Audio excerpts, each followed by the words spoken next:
Sure, you heard the phrase, nice guys finish last. And you see evidence of that, right? Where like people think they do the right thing and they were like loyal, respectful and all those things, but they got taken advantage of, or they fallen short. It just really came off as weakness, right? And then the nice guy eventually has enough and he really blows up and people be like, oh my God, can't believe you did that, right? How do I know this? Happened to me several times. I can think of so many times where like I was nice to the point where it came off as weak. And I'm sure if you're watching this, you've done the same thing at some point. So I'm here to tell you guys, it's never too late to take back your power. In this video, that's what I'm gonna talk about today, is reclaiming your masculine essence and really unleashing your true power, even if you've demonstrated weakness in the past. So if you resonate with this, you're not gonna wanna miss this message. I'm bringing straight heat for you guys today. What's up, folks? Jimmy here, Ingrained2train, back with some heat for you guys today. And I just came back from this amazing trip in Colorado where I really feel like I was given the keys to life, like just the secrets to success, truly. And what's interesting is most people think that the key to their success is something on the external, but after leaving this retreat, I really see that 100% it's all internal, it's all within, and rewiring the nervous system and your mindset really changes everything else, really changes your external world. So more content on that coming up, but definitely before I get started on this piece, if you haven't already, subscribe, like the video, drop a comment below, help me spread this message, send this video to 5 people. Somebody needs to hear this message, okay? Now, you heard the phrase, it's dog eat dog world, right? Like only the strong survive, all these cliches out here. And as men, it's in our nature to want to feel like we're tough, right? Like, the quote unquote alpha. And I think there's some confusion on what that really looks like in today's society. And I really want to emphasize like what true strength is, because I think when you understand what true masculine strength is, that's the first step to reclaiming your personal power. Okay, so let me tell you what strength is not. Strength is not being a jerk because you want to prove that you're tough or you're alpha. Strength is not disrespecting people or disrespecting women because you want to feel like you're here and make other people feel like they're small. That's not strength. Strength is not ignoring your emotions or your feelings and just always pushing through and stuffing things in. That's not strength. These things actually are very toxic and they're going to cause more harm than good. Even if maybe in the short term you get a reward like initially, but over time these things just compound, and then before you know it, like something bad happens, and we don't want that. So how do you reclaim your power, right? If you've done weak things in the past, if you were taken advantage of, if you were showing signs of passive aggressiveness or just neediness in the past in a relationship, or times where you could have spoken up, in a business deal or a team meeting, but you made yourself small so everybody else could feel bigger, right? Well, first thing is you own it. That's the first step. First step, you just have to own it. Own it. There's nothing wrong with that. Own those moments where you didn't express yourself. Own those moments where you were taken advantage of. Own those moments and forgive yourself. That's the first step. You own it and you forgive yourself. Forgive yourself, okay? It was a learning lesson. It's an experience, right, that you can reflect on and you grow from it. But if you don't own it, if you don't acknowledge it, then you can't make the necessary steps to move forward. So that's the first step. Once you own it and you forgive yourself and you forgive the others involved, now you free up that space to be able to receive downloads, and you could begin to take the steps to move forward and again reclaim your power back. The second step to that is reclaiming your power back is being willing to be vulnerable. Yes, that's a word that gets thrown out on the internet a lot. There's some great books around it by by Brené Brown. But I think with men, we look at vulnerability as weakness. Here's what's weak.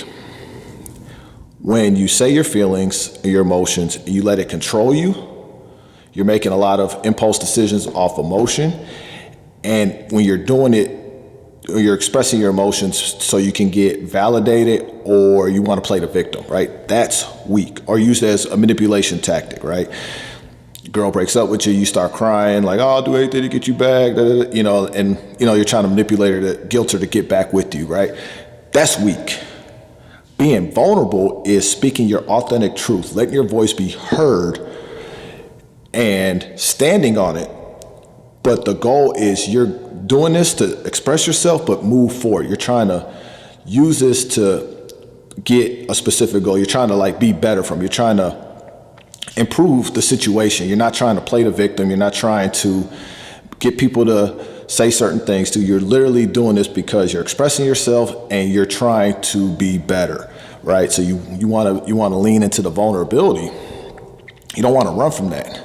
Because when you find that you're being your most authentic self, that's the highest vibration. They say, when they look at the scale, like love is, or enlightenment, I believe, was the highest vibration. But they found that when the people are their true authentic self is actually the highest vibe. So when you're not leaning into the vulnerability, what you're doing is you're not fully expressing yourself, and you're actually playing small. When you play small, you can't be in your power. So if you want to be big and take up space, you have to be your authentic self. And part of being your authentic self is being vulnerable, right? So don't shy away from that. Don't shy away from the vulnerability, right? Speak your truth. And then the third step, you lean to your vulnerability. Now it's time to embody the energy of strength. What does that look like? Well, your posture. Right? Are you tall? Are you subconsciously being small? Are you compact? Right? Are you tall? Are you taking up space? Right? How you move? Are you like frantic and all over the place? Are you in control and fluid? You know what I'm saying? Are you just real rigid and tight? Right? So your posture, how you move, how you dress, are you making sure your appearance is put together? Are you grooming? Or are you just kind of just look like you don't care? Right? All these things matter. Almost think of it like if you were to be like, all right, I'm a king, right? What would that look like for you, right? How are you showing up? You want to embody what strength looks like. Your physical fitness. Hard to demonstrate strength if you can't do 20 push-ups, can't do 10 pull-ups, if you can't bench press your body weight. You want to have some sort of physical foundation as well.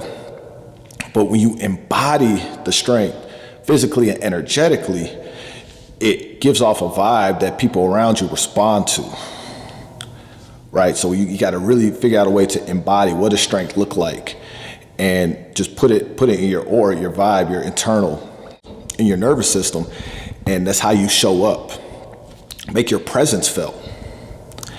And when you do these things, you're going to really see a difference in how the people around you respond. You could be in the same environment, you could be around the same people, but the response to you will be different.